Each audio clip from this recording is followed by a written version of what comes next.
Echo ഈ പറയുന്ന പോലെ കിഷ്കിന്ധകാണ്ഡം നല്ലൊരു സിനിമയായിരുന്നു. പക്ഷെ അതിനെക്കാട്ടൊക്കെ എത്രയോ ഒരു മികച്ച സിനിമയായിട്ടാണ് എക്കോ തോന്നി. പിന്നെ പ്രതീക്ഷ നീ പറഞ്ഞ പോലെ നമ്മൾ ഒന്നും അറിയാതെ സിനിമ പോയി ഫസ്റ്റ് ഷോ കാണുന്നു.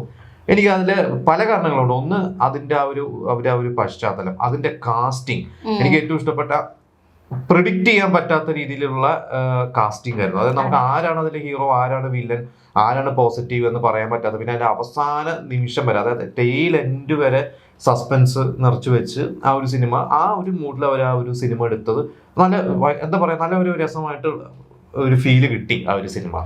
എനിക്കതെ ഇപ്പൊ കിഷ്കിന്ധകാണ്ഡം എന്ന് പറയുമ്പോ ഇച്ചിരി കൂടെ കാസ്റ്റ് അല്ലെങ്കിൽ സ്റ്റാർ കാസ്റ്റുകൾ ഉണ്ടായിരുന്നു.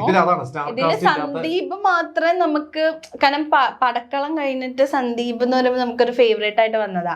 അങ്ങനെ നോക്കുമ്പോൾ സന്ദീപ് മാത്രം ഒരു സ്റ്റാർ കാസ്റ്റ് അല്ലെങ്കിൽ ആ ഒരു ലെവലിൽ നമുക്ക് പറയാൻ പറ്റും. അപ്പുറത്ത് ഇപ്പൊ നരേനും വിനീതും ഒക്കെ സ്റ്റാർസ് ഉണ്ട്, പക്ഷെ അവരൊന്നും ചെയ്യാത്ത തരത്തിൽ അവരെ കൊണ്ടിട്ടപ്പോ നമുക്ക് ഇത് എങ്ങോട്ടാണ് ഇവരുടെ ക്യാരക്ടർ പോകുന്നത് നമുക്ക് മനസ്സിലാവുന്നില്ല. ഇപ്പൊ നരേനാണെങ്കിലും വിനീതാണെങ്കിലും കുറെ സപ്പോർട്ടിങ് റോൾസും ക്യാരക്ടേഴ്സും ചെയ്ത് അങ്ങനെ ഒരുപാട് ക്യാരക്ടേഴ്സിലൂടെ വന്നവരാ. പക്ഷെ നമുക്ക് എന്താ പറയാ, ഇപ്പൊ നോക്കിക്കഴിഞ്ഞാല് കിഷ്കിന്ധകാണ്ഡം നോക്കിക്കഴിഞ്ഞാല് വിജയരാഘവൻ, ആസിഫ് അലി, അപർണ അങ്ങനെയൊക്കെ ആകുമ്പോ ഇതില് അത്രയും കാസ്റ്റുകളില്ല. പക്ഷെ ആ ഒരു മൂവി ഒരു തരുന്നൊരു ഫീൽ ഉണ്ട്.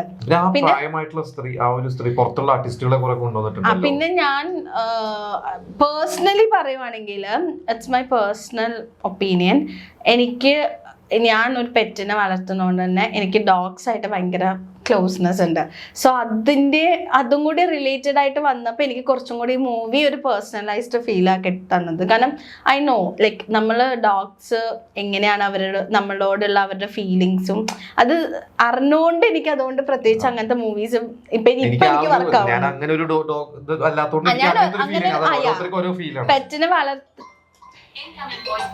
പെറ്റിനെ വളർത്തുന്ന ഒരാളായോണ്ട് എനിക്ക് ആ ഒരു ഫീല് വന്നു. അതാണ് ഞാൻ പറഞ്ഞത്. ലൈക്ക് അതുകൊണ്ട് അങ്ങോട്ടാണ് എനിക്ക് ഈ മൂവി കുറച്ചും കൂടെ ഒരു കണക്ഷൻ വന്നത്, ഒരു ഇമോഷണൽ കണക്ഷൻ വന്നത്.